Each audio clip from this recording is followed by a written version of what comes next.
La oración es un misterio para muchos de nosotros. Siempre nos hemos puesto a pensar cuál es el efecto que causa la oración en nuestras vidas. ¿Para qué sirve? Porque vamos y pedimos al Padre, le pedimos al Padre en el nombre de Jesús, le pedimos acerca de nuestras peticiones más profundas y le traemos todas nuestras preocupaciones y todas nuestras cargas. Siempre los traemos al Señor. Le pedimos lo que queremos, le pedimos lo que necesitamos. Generalmente hacemos eso sin preguntarle primero al Padre, ¿qué es lo que tú quieres? Estoy generalizando, no estoy tratando de decir que todos hacemos lo mismo, pero hablemos en términos generales de la vida cristiana. Muchas veces cuando tenemos una necesidad, lo más fácil es tomar el teléfono, poner la petición en Facebook o en Instagram, cualquiera que sea su plataforma, WhatsApp, y enviamos la petición de oración. Necesito que oren por esto. Aún aquí mismo en nuestra iglesia, que vemos tantas personas trabajando para este campus, para los otros 9 diferentes campuses, ah, alguien da una petición de oración, necesito que oren por mí, necesito que oren por alguien. Y es una petición que viene directamente del corazón. Y es una característica de los hijos de Dios, podemos pedir libremente. La Biblia dice que ahora tenemos entrada directa al Padre y podemos pedirle lo que necesitemos. La cosa es esto. Y este es el asunto del cual Juan nos va a hablar hoy. Vamos a pedir conforme a nuestra voluntad, conforme a lo que nosotros queremos o conforme a lo que el Padre quiere. No estamos diciendo que no se vale pedir. Al contrario, Dios está dispuesto y es por eso el título de este sermón. Un Dios que oye todas las oraciones está dentro del texto que vamos a leer. No es que no tengamos que pedir. No es que Dios nos está diciendo que no pidamos más. Yo creo que nos está diciendo, debes aprender a pedir. No necesariamente para recibir lo que tú esperas. Es algo clásico que vemos en las felicitaciones de cumpleaños, por ejemplo. Siempre le decimos a la persona, oh, felicidades en tu cumpleaños, escribimos en la red social o le mandamos una tarjeta y decimos, felicidades en tu cumpleaños, un mensaje de texto. Que Dios cumpla los deseos de tu corazón, que Dios te dé los deseos de tu corazón. Lo hacemos con la mejor de las intenciones, no me malinterpreten. Tenemos la mejor de las intenciones a la hora de decir cosas como esas. Pero yo creo que tenemos que tener cuidado porque el corazón es engañoso y cuando le decimos a alguien que Dios te dé las peticiones de tu corazón, le estamos diciendo o dando permiso de alguna manera o diciendo que Dios te da permiso de pedir lo que sea y que Él te lo va a conceder. Hemos hablado de eso con anterioridad. Por eso Juan nos recuerda de qué se trata el asunto de llegar a Dios en oración como sus hijos. Somos sus hijos, tenemos la oportunidad, tenemos el derecho de pedirle, ahora que somos parte de su familia. ¿Cómo lo vamos a hacer? Primera de Juan 5, del 13 al 21, nos va a ilustrar esto. Vamos a cerrar este capítulo 5 de Primera de Juan con esta ilustración que Juan nos da a través del texto. Una vez más, un poco profundo, un poco lleno de conceptos que ya hemos escuchado, un poco de repetición también. Pero queremos rescatar la importancia de llegar a Dios, no en nuestros términos, sino en los de Él. Primera de Juan 5, del 13 al 21. Bienvenidos los que están con nosotros. Si está por primera vez, quédese un poco más. Nos encantaría que la palabra de Dios hoy pueda llegar a su corazón, pueda cambiar algo. Hay algo que usted está necesitando cambiar. Tal vez usted ni siquiera lo sabe. Dios sí. Y esto esperamos que sea el efecto que cause la palabra de Dios hoy en su corazón. Dice el versículo 13, primera de Juan 5. Escribo estas cosas a ustedes que creen en el nombre del Hijo de Dios, para que sepan que tienen vida eterna. Nos está dando dos conceptos que ya nos dio antes. Es el concepto de creer y de saber. Escribo estas cosas a ustedes que creen, ya creen, es la convicción, es la raíz del árbol, en donde el árbol está agarrado, es el suelo donde el árbol está enraizado. Esa es la convicción. A ustedes que creen en el nombre del Hijo de Dios, Jesús es ese suelo fuerte que sostiene las raíces del árbol, para que sepan que tienen vida eterna. Saber es recordar lo que se aprendió. El saber es memorizar algo y traerlo una y otra vez a la memoria, porque ya se sabe. La pregunta aquí es, ¿cómo creer en lo que ya sabemos? ¿Cómo podemos poner nuestra confianza, nuestras raíces, en algo que es solamente un concepto mental, un concepto académico? Decimos que sabemos muchas veces quién es Jesús. Decimos que sabemos acerca de la Biblia. Decimos que sabemos de qué se trata la vida cristiana. Pero pocas veces, en algunos casos, se nota. Ese conocimiento, esa sabiduría que viene de la Biblia, tiene que notarse. Es como en mis hijos. Cuando les digo, no han obedecido. ¿Cuántas veces les he dicho que no hagan esto? ¿Cuántas veces les he dicho que no se levanten de la mesa mientras están comiendo? ¿Cuántas veces les he dicho que no jueguen con la comida? La respuesta que recibo es, sí, yo sé. Es la respuesta que damos muchas veces nosotros, los seres humanos, cuando alguien nos apunta algo que no estamos haciendo bien y lo primero que decimos es, sí, yo sé. O es más, cuando estamos recibiendo consejería de parte de alguien y nos recuerdan lo grandioso que es Dios, lo maravilloso que es Dios, lo poderoso que es Dios, los milagros que Dios puede hacer en nuestra vida, lo que decimos es, sí, yo sé. Pero ese yo sé no lo cree suficiente, no se ha convertido en una convicción como para que haga un cambio en la vida. Yo sé de Dios, dicen algunos. Y eso no quiere decir que estamos convencidos acerca de quién Él es. Es más, cuando decimos yo sé que Dios puede, yo sé que Dios hace, yo sé que Dios me pide. Muchas veces cuando decimos eso, no necesariamente significa que confiamos en Él. Sé que debo seguirlo, sé que debo honrarlo, sé que debo obedecerlo. Todos sabemos eso acerca de Dios. Sé que debo de seguir el consejo de la Biblia. Pero lo que sé es que Dios quiere que yo lo haga a su manera. Y a veces evitamos esa idea de hacerlo a la manera de Dios. Déjeme ponerle un ejemplo muy claro. Yo sé que cruzar la calle a la mitad de la cuadra no está permitido por la ley. Yo sé que al cruzar la calle por la mitad de la cuadra puede causar un accidente. Puede causar que un carro venga y me atropelle. Y sin embargo, lo hago a veces. Sea honesto, usted también lo hace a veces. Todos lo hemos hecho. Saber algo no quiere decir que estamos completamente convencidos de ello.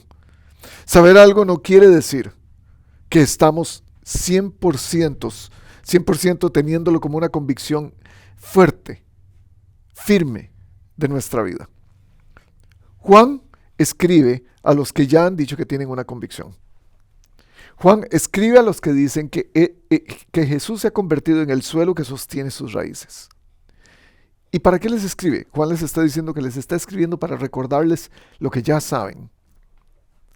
Que no es solamente un concepto mental, algo que está en su cabeza, no es solamente un recuerdo, no es solamente una enseñanza. Ahora tiene que haberse convertido en una convicción. Eso es lo que hacemos en nuestra iglesia los domingos, eso es lo que hacemos en Norcoast los domingos. Es recordarnos unos a otros a través de la hermandad, a través de la enseñanza, a través de la música, a través de las oraciones, a través de la compañía unos con otros. ¿Qué es lo que hacemos? Nos recordamos en qué creemos.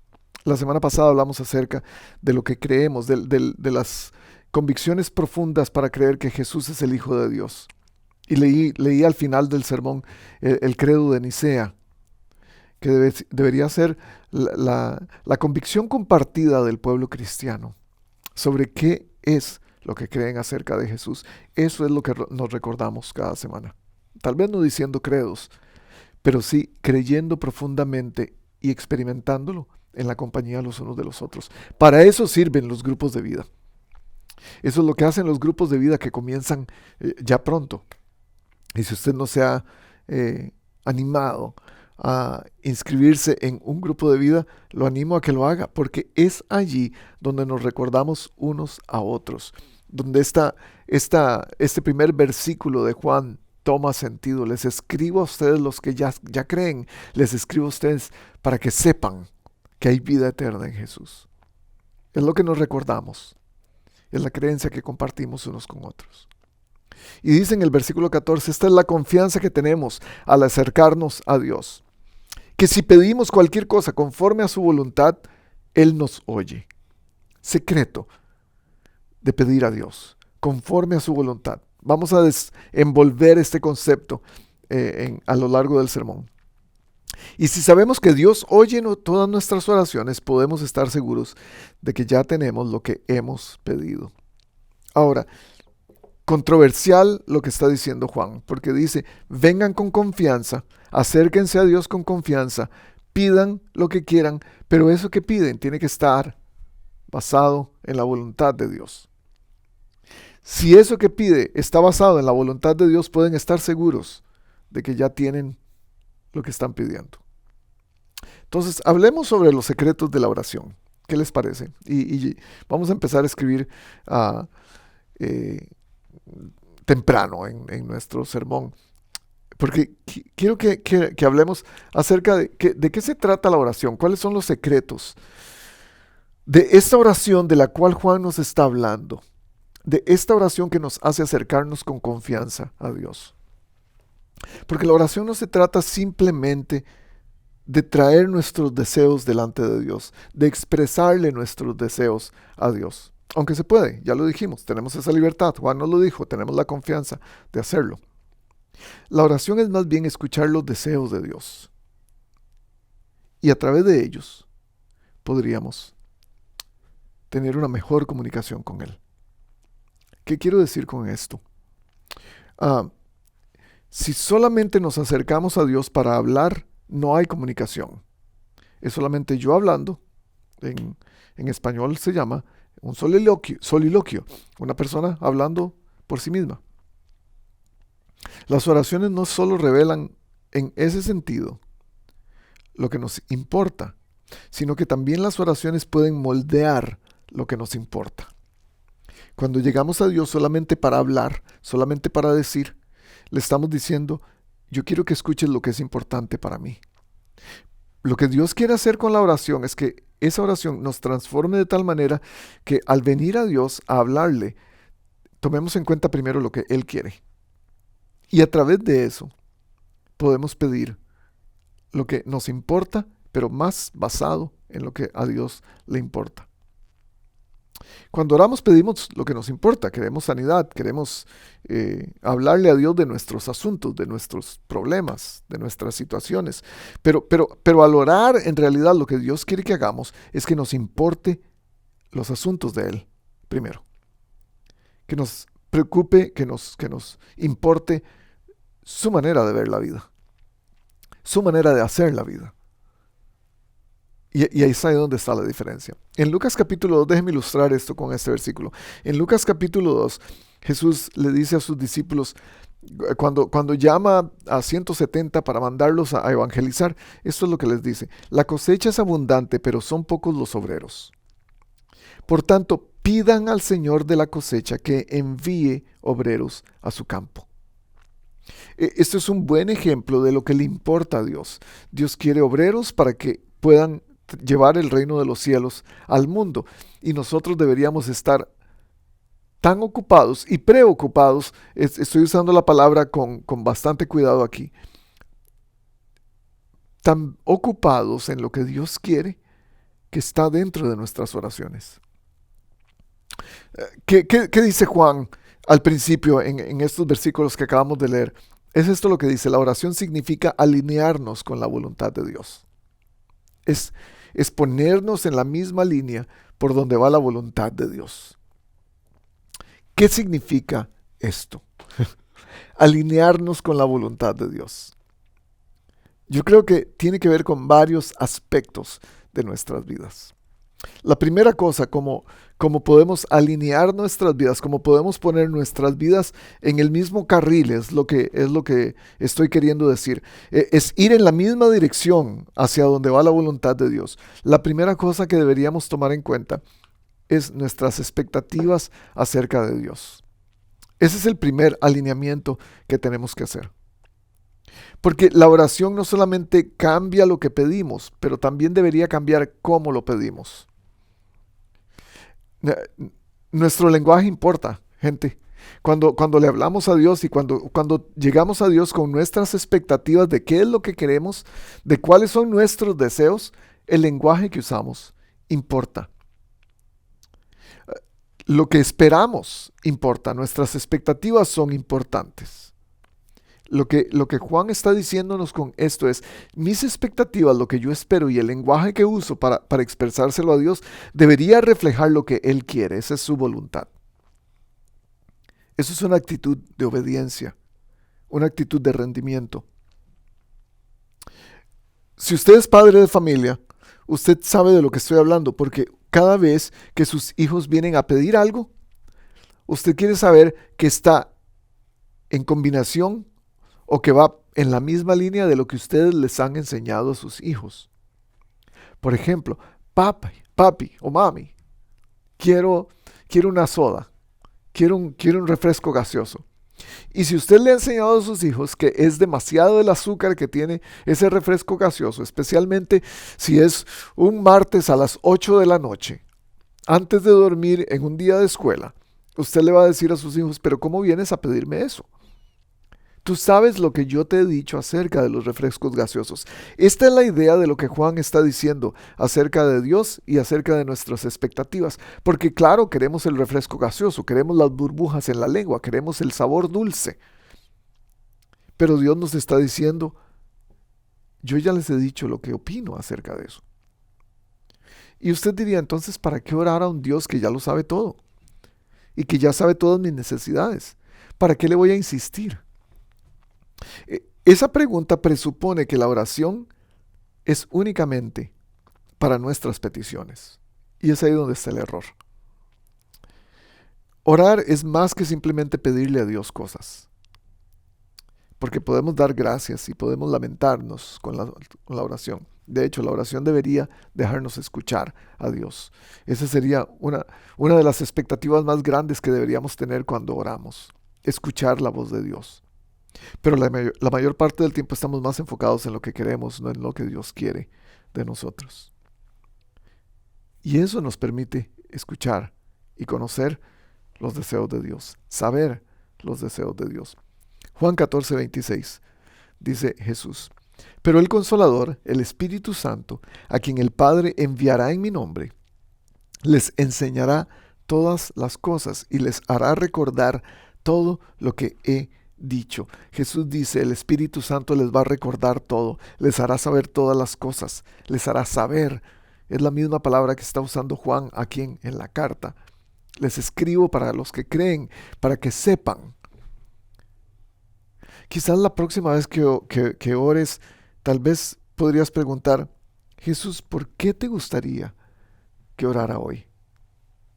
Porque generalmente venimos con nuestra propia agenda, de nuestras propias expectativas, para impulsar nuestras propias expectativas. Las expectativas, ¿qué quiero decir con esto?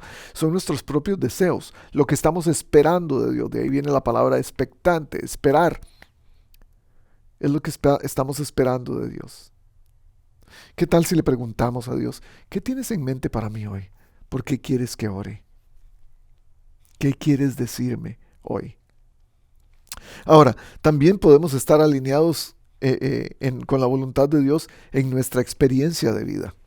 No solo en nuestras expectativas, pero también en nuestra experiencia de vida. Las expectativas es lo que yo quiero, la experiencia de vida es lo que yo vivo. Porque tiene que cambiar la manera de vivir. Nuestra oración tiene que cambiar nuestra manera de vivir. Tiene que hacernos amar a Dios. Tiene que hacernos amar al prójimo. Es seguir los mandamientos de Él. Algo debe ser diferente en la manera que hacemos las cosas si estamos dispuestos a venir a Dios con nuestras peticiones, pero a través de su voluntad. Eh, tiene que cambiar algo en nosotros, porque no se va a ver como lo hacen todos los demás. Yo tengo un problema grande cuando los cristianos hacemos cosas que todos los demás cristianos hacen. Yo creo que Dios busca nuestra individualidad y quiere ver cómo lo amamos caso por caso.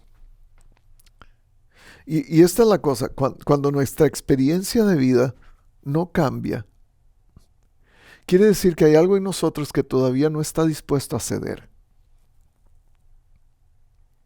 Seguir la voluntad de Dios va a hacernos cambiar porque Dios quiere lo mejor para nosotros. Y ese es el asunto. Ese es uno de mis dichos famosos, si usted me conoce. Dios nos ama tal y como somos, pero no quiere dejarnos igual. No quiere dejarnos siendo la misma persona. Y es ahí cuando nuestra experiencia de vida con Dios tiene que cambiar de acuerdo a la voluntad de Dios. Cuando estamos alineados a la voluntad de Dios también, nuestra explicación sobre quién es Dios es diferente. Cambia la manera en cómo lo vemos, en cómo lo conocemos. Cambia la manera en cómo lo entendemos, en cómo entendemos su corazón, sus deseos para nosotros. Ahora, esta explicación es un poco más intelectual, quizás.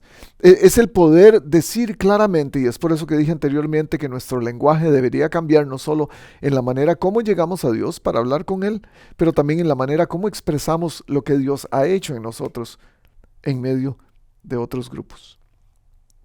Esta explicación de Dios nos va a permitir dejar que otras personas vean a Dios claramente, como Él actúa claramente. Porque cuando le prometemos a alguien que a través de nuestra oración Dios va a hacer algo para responder a la necesidad que esa persona tiene, no estamos dando una idea clara de quién es Dios. Nuestra explicación de Dios debería ser: Dios es el dador de todas las cosas buenas, pero tenemos que llegar delante de Él en sumisión y en obediencia y pedir todas las cosas de acuerdo a su voluntad. Es el Padre nuestro. Hágase tu voluntad, aquí en la tierra como en el cielo.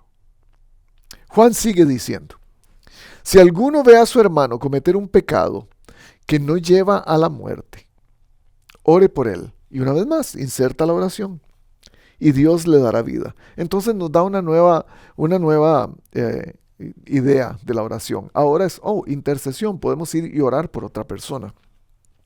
Me refiero a quien comete un pecado que no lleva a la muerte, dice Juan. ¿Ah? Hay pecado que sí lleva a la muerte. Y en ese caso no digo que se ore por él. Toda maldad es pecado, pero hay pecado que no lleva a la muerte. Y esto nos lleva a unos conceptos un poco confusos. Podemos orar por alguien y Juan dice: hay pecados que lo hacen morir y hay pecados que no lo hacen morir. Ore por él si el pecado no lo hace morir. Y entonces pensamos: caramba. Y después dice: pero toda maldad es pecado. Y quedamos un poco confundidos. Tenemos que entender esto. La gente a la cual esta carta iba dedicada podía entender mucho mejor que nosotros el significado de las palabras de Juan. Por la cultura en donde estaban, por el contexto donde estaba desenvuelto la realidad de estas palabras, obviamente. Y es por eso que cuando leemos una carta así, tenemos que recordar: la carta no fue escrita para nosotros, fue preservada. Los principios que la carta tiene fueron preservados para nosotros. Y eso es lo que tenemos que rescatar hoy. Los principios, no las recetas que nos puede dar. Y es ahí donde tenemos que leer con cuidado cuando leemos la Biblia. Porque no estamos seguros de qué quiere decir Juan con algunas cosas. Y no podemos confundir la opinión de Juan, culturalmente hablando. No podemos confundir la opinión que él tiene con la palabra de Dios, necesariamente. ¿Qué quiero decir con esto? La manera en la que Juan escribió esto es un poco confusa para nosotros, porque no podemos entenderla contextualmente, no podemos entenderla porque no estábamos ahí, no éramos parte de esa sociedad. No vivimos en esa parte del mundo, ni siquiera nosotros. Pero esta es la situación que tenemos que tener en cuenta. Si sacamos conclusiones de qué es lo que está diciendo Juan, tienen que estar alineadas a dos posturas. Una es el concepto que ya tenemos acerca de lo que Juan está hablando. El concepto tradicional, el concepto religioso, el concepto que nos han enseñado desde antes. Es la predisposición a escuchar esas palabras y a darles un significado propio de nosotros. El otro alineamiento que tenemos con esto es alinear estas palabras a la voluntad de Dios. Es ahí donde vamos a rescatar un principio y ese principio nos va a dar vida. Para eso tenemos que ir a toda la Biblia y corroborar lo que se está diciendo. No podemos tomar solamente algo que está diciendo Juan y hacer doctrina de ello. Tenemos que ir a toda la Biblia para entender de qué está hablando Juan en ese sentido. Ahora, ¿qué quiero decir con esto? Cuando venimos a Dios en oración muchas veces estamos enfocados en lo que ya sabemos de Dios y por lo tanto traemos las expectativas nuestras que creemos que Dios va a darnos. Por ejemplo, queremos llegar a Él con un milagro y decimos, es que la Biblia dice que cualquiera que ore por una persona lo va a sanar. Y estamos sacando de contexto el texto y hay cosas que no sabemos. Hay cosas que no son claras. Y por eso quiero compartir este próximo punto. En lugar de enfocarte en lo que no está claro, vamos a tener que enfocarnos en lo que está explicado claramente dentro de la Biblia. Y es ahí donde tenemos que tener cuidado y en lugar de sacar recetas de un texto, vamos a tener que sacar principios de un texto. ¿Para qué orar por lo que no sabemos? Es parte de lo que entenderíamos en esto. Si no sabemos algo, si la Biblia no es clara en algo, ¿para qué vamos a orar por eso? Bueno, tenemos que corroborar a través de toda la Biblia, de toda la historia de Dios en la Biblia, si hay un principio detrás de eso, que es más valioso. La Biblia es clara en algunos asuntos, pero hay algunos otros que son un misterio todavía. Es por eso que Jesús dice, por ejemplo, cuando estamos lidiando con el asunto de provisión, cuando vamos a Dios y le decimos, Señor, me hace falta cosas, me hace falta un trabajo, me hace falta casa, me hace falta ropa, me hace falta comida, me hace falta sustento para mi familia. Y vamos a Dios preocupados por estas cosas. Jesús dice, a pesar de que Dios sabe que ustedes tienen necesidad de todas las cosas, Él quiere que ustedes se centren en algo y es Mateo 6:33. Busquen primero el reino de Dios y su justicia. Entonces, todas estas cosas van a ser añadidas. Ahí es donde viene la voluntad de Dios. La voluntad de Dios está primero, antes de nuestras necesidades, porque Él ya sabe de qué cosas tenemos necesidades. A pesar de que nosotros no entendemos por qué. A pesar de que nosotros no entendemos, no sabemos cómo enfocarnos en algunas cosas. Especialmente cuando leemos textos tan confusos como este. Ore por alguien, pero solamente si el pecado no es de muerte. Si el pecado es de muerte, no ore por él. Y pensamos, caramba, nos está dando una receta. No, nos está dando un principio. Nos está dando un principio de saber cómo orar sabiamente. Y cómo orar dentro de la voluntad de Dios.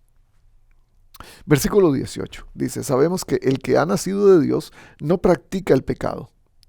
Jesucristo, que nació de Dios, lo protege y el maligno no llega a tocarlo. Lo protege y el maligno no llega a tocarlo. Estos son palabras hermosas que nos llenan de ánimo a todos los que seguimos a Cristo. Sabemos que somos hijos de Dios y que el mundo entero está bajo el control del maligno. Y es ahí donde decimos, pero un momento. Sabemos que hemos nacido de Dios, que Jesús nos protege, pero el mundo está lleno de mal. Y algunos de nosotros todavía, algo de lo que no sabemos, tomando en cuenta este punto, algo que no entendemos claramente es por qué Dios permite tanto mal en el mundo. ¿Por qué hay tanta maldad? ¿Por qué hay tanto asesinato? ¿Por qué hay tanto abuso? ¿Por qué tanto niño desamparado? ¿Por qué tanto niño que es asesinado aún antes de que nazca? ¿Por qué hay gente que es rechazada, hecha a un lado? ¿Por qué hay gente que muere de enfermedades fatales? Pero más que nada, porque hay maldad. Esa es la maldad implícita en el mundo. Pero hay una maldad que es eh, hecha con intención, con mala intención. Esa es la maldad del corazón. Y decimos, ¿por qué esta maldad? ¿Por qué ocurre esto? Y esto es lo que quiero decirles. Que no te sorprenda la maldad en el mundo. Porque a veces pensamos que esto de la maldad y orar en contra de la maldad debería ser parte de la voluntad de Dios. Y queremos estar alineados. Por supuesto, la voluntad de Dios no incluye la maldad porque no hay nada malo dentro de Dios. No hay ningún tipo de maldad dentro de Dios. Él es pura bondad y Él es puro amor. Pero vivimos en un mundo caído. El primer Adán, volviendo a la semana pasada, el primer Adán cometió el pecado de rebelarse en contra de la voluntad de Dios. Dios le dijo, aquí está toda la creación, es solo un árbol del cual no tienes que comer. Él se rebela y come de ese árbol. A través de ese pecado, el resto de la humanidad hemos cargado con la consecuencia de nacer en maldad, en pecado. No hay ni un justo, no hay justo ni aún uno, dice la Biblia. Todos pecaron, estamos separados de la gloria de Dios, pero es ahí cuando llega el segundo Adán y viene a restaurar lo que se perdió. Este nuevo Adán trae nuevas expectativas para nosotros, trae mandamientos nuevos para nosotros, trae deseos nuevos para nosotros, trae una nueva voluntad para nosotros. Allí está el secreto. Y usted diría, pero ¿para qué voy a orar si la maldad crece y crece y se hace más grande en este mundo? Y la respuesta es, oramos para estar más cerca del corazón de Dios y de la voluntad de Dios. Porque eso es lo que caracteriza al segundo Adán. Eso es lo que caracteriza que todo va a ser reconstruido y hacer nuevas todas las cosas. Él es capaz de hacerlo todo nuevo. Entonces la oración, en lugar de convertirse en un talismán en contra de las cosas malas, en contra del pecado, la oración se convierte en la manera de acercarse al corazón del quien puede cambiarlo todo y hacerlo todo nuevo. Por eso no nos tiene que sorprender que haya maldad en el mundo. La maldad en el mundo existe por el pecado del primer hombre. Acercándonos al segundo Adán, vamos a poder contrarrestar esta maldad. En el Antiguo Testamento hay un cuadro muy claro de esto, un ejemplo muy claro, y es cuando en el libro de Daniel, cuando Daniel se enteró, los líderes se enteraron de que Daniel oraba y le servía a Dios, adoraba a Dios, entonces conspiraron en contra de él y lograron prohibir la oración, y a cualquiera que orara lo iban a matar. Daniel, cuando se da cuenta de esto, él no fue directamente a la corte del rey para exponer a sus enemigos. Él oró. Él hizo la voluntad de Dios, a pesar del mal que lo estaba rodeando. Dice el versículo en Daniel 6:10, cuando Daniel se enteró de la publicación del decreto, se fue a su casa, subió a su dormitorio y cuyas ventanas se abrían en dirección a Jerusalén, y allí se arrodilló y se puso a orar y a alabar a Dios, porque tenía por costumbre orar 3 veces al día. Se acerca al corazón de Dios. No ora por una actitud de rebeldía en contra de lo que le están diciendo los líderes del rey, del gobierno. Ora porque era su costumbre, era lo que sabía y era lo que creía. Y esto es importante. Sigue diciendo el versículo 20, también sabemos que el Hijo de Dios ha venido y nos ha dado entendimiento para que conozcamos al verdadero con mayúscula. Y estamos con el verdadero, una vez más con mayúscula, con su Hijo Jesucristo, que es Dios verdadero y vida eterna. Dios verdadero de Dios verdadero, leíamos la semana pasada en el credo de Nicea. Luz de luz, Dios de Dios. Y después de esto, Juan termina este capítulo, diciendo, queridos hijos, apártense de los ídolos. Cuando nos está diciendo que sabemos que el Hijo de Dios, una vez más dice, sabemos que el Hijo de Dios ha venido y nos ha dado entendimiento, vino y nos hizo saber para que conozcamos al verdadero. Este verdadero es el Hijo Jesucristo. Y cierra diciendo, queridos hijos, apártense de los ídolos. Y uno puede pensar, ¿y esto qué tiene que ver con todo? ¿Por qué después de hablarnos de la oración, por qué después de hablarnos de la voluntad de Dios, nos lleva a los ídolos? Por esta razón. Porque cualquier cosa que te ocupa más tiempo que Dios es un ídolo. Si estás invirtiendo más tiempo en algo que no es Dios, eso es un ídolo para ti. Hay ídolos internos y hay ídolos externos. Los ídolos internos son cuando paso más tiempo conmigo mismo que con Dios. Es cuando paso más tiempo en mis pensamientos, en mis asuntos, en mis cosas, que con Dios. Es el enfoque en mí mismo, en mis intereses, en mis sentimientos. Y eso es lo que nos preocupa en este siglo XXI a muchos de nosotros.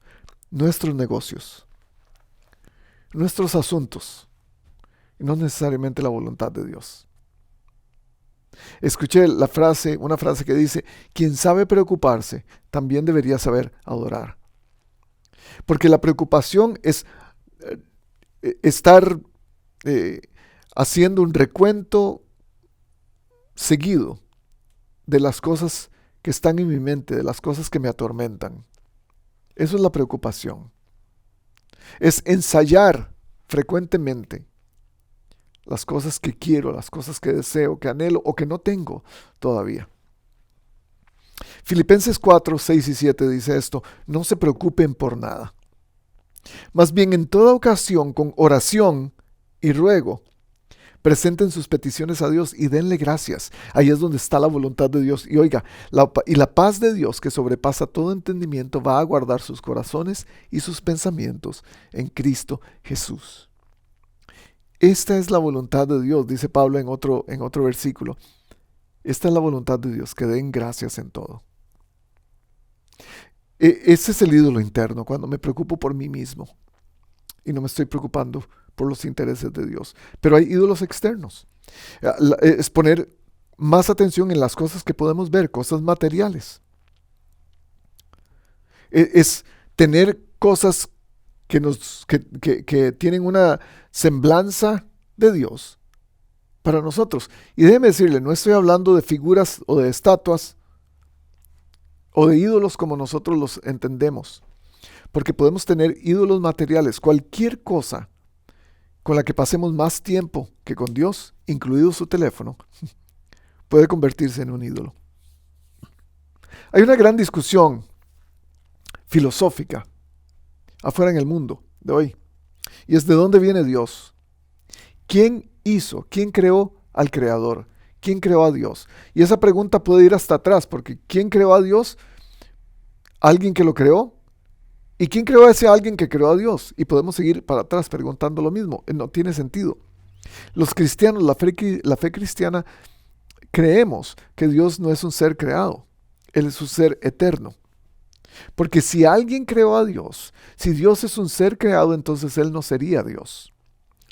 Y esa gente es la diferencia entre Dios y un ídolo. Un ídolo es creado. Un Dios que ha sido creado es un ídolo. No es nada más que eso. Y nosotros no adoramos a un ídolo, que adoramos a Dios, a un Dios verdadero, que es existente, preexistente, es eterno, afuera del tiempo, afuera de la materia, afuera del pensamiento filosófico. Ese es nuestro Dios. No te hagas ninguna imagen ni nada que guarde semejanza con lo que hay arriba en el cielo, ni con lo que hay abajo en la tierra, ni con lo que hay en las aguas debajo de la tierra o debajo de la tierra. No te postres delante de ellos, ni los adores. Y yo me pregunto, ¿cuántos de nosotros nos postramos sin necesariamente arrodillarnos? Nos postramos ante ídolos que nos hemos hecho. Nos postramos ante cuentas bancarias, nos postramos ante personas, nos postramos ante trabajos, ante oportunidades, nos postramos ante cosas materiales. Y le rendimos más culto y más tiempo, invertimos más en esas cosas que en Dios. Nuestras oraciones enfocadas en nosotros mismos son los ídolos internos. Nuestras oraciones enfocadas en lo que podemos ver y tocar y palpar son los ídolos externos. Y de esto se trata este texto.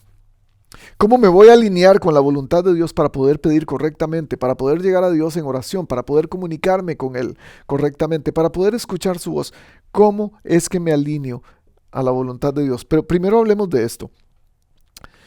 ¿Qué significa estar alineados con la voluntad de Dios? ¿Qué es esto? Ya lo dije antes, es como estar en el mismo carril por el que está andando el carro de Dios, transitando el carro de Dios.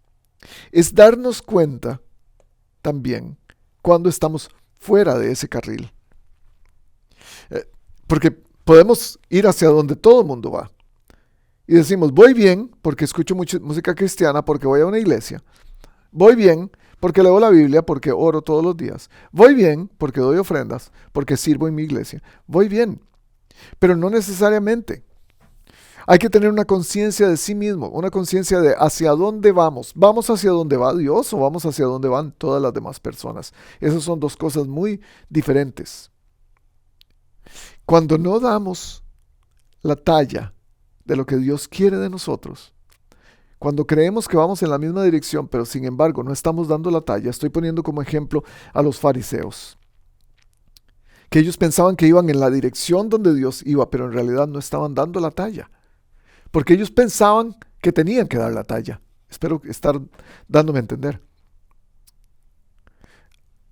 Cuando no damos la talla podemos saber que no estamos en la voluntad de Dios. Para los fariseos fue sencillo, Jesús se los dijo. Para algunos de nosotros es sencillo, la Biblia nos confronta. Para otros no es tan sencillo. No podemos escuchar muy bien porque no estamos alineados. Estar alineados con la voluntad de Dios más o menos tiene que ver, estaba buscando la palabra alinear y de dónde podía aplicar eso. Y qué mejor idea que con un automóvil. Las llantas tienen que estar alineadas para poder dejar que el carro ande bien. Si las llantas no están alineadas, algunas veces pueden llevarte hacia el otro carril, hacia un carril diferente. Pero cuando las llantas están alineadas, tu carro no va a temblar cuando está en la autopista. Y esta es la idea. Cuando el carro vibra, cuando no sientes que el carro va en dirección correcta, vas a saber que no vas de acuerdo a la voluntad de Dios. Cuando no estás haciendo lo que Dios te está pidiendo, cuando no estás amando al hermano, cuando estás haciendo clic en tu teléfono en cosas que no deberías hacer clic, cuando estás hablando mal de otra persona, cuando todavía estás guardando resentimiento en tu corazón. Es ahí cuando tenemos que hacer algo importante. Es mirar al espejo más que a través de una lupa. Estamos muchas veces más conscientes de dónde está la otra persona que de dónde estamos nosotros. Esto es una constante evaluación de mí mismo y es por eso que dije, tengo que estar muy consciente de mí mismo, no de otros. Nos damos cuenta de que algo no anda bien y muchas veces optamos por juzgar a otros por cómo no andan bien, en lugar de evaluarnos a nosotros mismos en lo que no anda bien. Y es ahí donde tenemos que encontrar la idea de mirarnos más al espejo, para vernos mejor. Generalmente nos vemos al espejo para arreglarnos el cabello, para peinarnos, para ponerse maquillaje las mujeres, para arreglarme la barba, para saber que no tengo ninguna cosa extraña en la cara. Es para mí, para que no haya comida en los dientes, atravesada, después de cenar. Mirar por la lupa generalmente es para ver a otros y para sentirnos mejor de nosotros mismos. Ese tiene algo que yo no tengo. Ese sí tiene comida entre los dientes. Ese viene despeinado y no trae el maquillaje correcto. Es cuando usamos el pecadómetro y decimos, esa persona peca diferente que yo, entonces debe ser peor que yo. Mirarse en el espejo es evaluarnos a nosotros mismos para estar alineados con la voluntad de Dios. 3 cosas y termino. Esto es muy práctico. Quiero terminar muy prácticamente hoy. 3 maneras. Tengo que estar alineado en mi comportamiento, en lo que hago, en cada cosa que hago, en cómo respondo a las circunstancias, en mi manera de hablar, en mi manera de interactuar con las personas. ¿Estoy amando a la gente o estoy odiando a la gente? En lo que me han dicho que tengo que cambiar y todavía lo hago o no lo hago. Ese es mi comportamiento. ¿Cómo me presento ante los demás? Tu comportamiento debería reflejar la voluntad de Dios. Amarse unos a los otros es el nuevo mandamiento. La segunda cosa es en mis convicciones. Eso es lo que creo. Ya hablamos de eso al principio. Es donde está enraizado mi árbol, en donde estoy plantado. Es las creencias profundas que tengo acerca de Dios, acerca de la vida, acerca de la muerte, acerca de la Biblia, acerca de la iglesia, acerca de la salvación, como el credo del cual hablamos la semana pasada. Son los valores básicos de nuestra vida, los mandamientos de Dios. Y es más que solo aprenderse 10, es seguir el mandamiento de Dios. Tus convicciones deberían reflejar la voluntad de Dios. Y tercero es mi carácter. Es quién soy, lo que soy. Soy íntegro. ¿En dónde está mi carácter? ¿Cuál es mi carácter en diferentes circunstancias de la vida? ¿Cómo es que analizo las cosas y cómo es que reacciono a las cosas? ¿Soy una persona de integridad o no soy el mismo de acuerdo a las circunstancias? Como un camaleón me adapto. Esto quiere decir que mi palabra es inquebrantable, mi trato con los demás es el mismo sin importar quién es la persona, dónde viva o cómo hable. Que mi honestidad, mi trabajo, mis promesas, cuando digo la verdad, todo es igual, es una vida íntegra. Tu carácter debería reflejar la voluntad de Dios. Este es el Dios que oye todas las oraciones. Este es el Dios que nos quiere locamente, que anda buscándonos. Es el Dios que cuando ve que estamos en jaque mate, Él quiere hacer la jugada final para que nosotros podamos vencer. Es el Dios que quiere saber que Él es el que está en tu mente cuando oras, y no solamente tú, tus intereses, tus ídolos, tus deseos. ¿Por qué? Porque sus propósitos son buenos para ti. No son tus deseos, son los deseos de Dios. Un niño desobedece a su padre y desesperado por quitar la atención de lo malo que hizo, se encuentra un panfleto que vino en el correo, un panfleto del circo que viene a la ciudad y le dice, papá, mira, el circo viene. El padre se da cuenta de la desobediencia del niño, por supuesto, antes. Pero para desviar la atención le dice, papá, ¿puedo ir al circo? Vamos juntos. Va a venir al pueblo la próxima semana. Pero la respuesta del padre le enseñó al muchacho una lección que nunca olvidaría y le dijo, hijo, y se lo dijo tranquilamente, pero con mucha confianza y firmeza, hijo, nunca hagas una petición tratando de ocultar al mismo tiempo que no quieres hacer lo que yo quiero, que no quieres hacer mi voluntad. Y ese es Dios hablándonos a nosotros. Él siempre escucha nuestras oraciones, pero Él quiere que tu atención esté en lo correcto. Si quieres llamar la atención de Dios, enfócate en lo que Él quiere, no en lo que tú quieres. Salmo 40. Una oración para todos nosotros, para terminar. Tú no te complaces en los sacrificios, ni en las ofrendas de cereales. Tampoco has pedido holocaustos u ofrendas para quitar el pecado. En cambio me has abierto los oídos, me has hecho saber. Por eso he dicho, aquí estoy, tal y como tu ley dice de mí. A mí me agrada hacer tu voluntad, Dios mío. Llevo tus enseñanzas en el corazón. Nos vemos la próxima semana.